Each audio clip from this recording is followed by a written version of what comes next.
स्थान असलेल्या आंगणेवाडीतील आई भराडी देवीच्या यात्रेला सुरुवात झाली। सिंधुदुर्गातल्या मालवणमधील मसुरे गावातल्या आंगणेवाडीत भराडी देवीच्या यात्रोत्सवाला पहाटेपासून सुरुवात झाली। मंदिराला आकर्षक विद्युत रोषणाई आणि फुलांची सजावट देखील करण्यात आलेली आहे। राज्यभरातील लाखो भाविक भराडी देवीच्या यात्रेसाठी दरवर्षी सहभागी होतात। भाविकांसोबतच राजकीय नेते देखील या यात्रेमध्ये सहभागी होतात, देवीचं दर्शनही घेतात।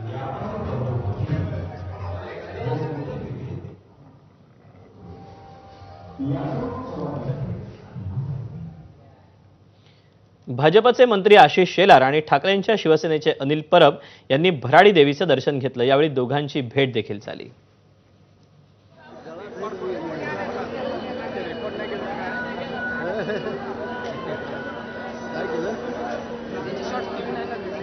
तेव्हा एकीकडे राजकीय विरोधक असणारे हे दोन्ही नेते आज मात्र हसत खेळत एकत्र पाहायला मिळाले, ते म्हणजे भराडी देवीच्या या यात्रेमध्ये।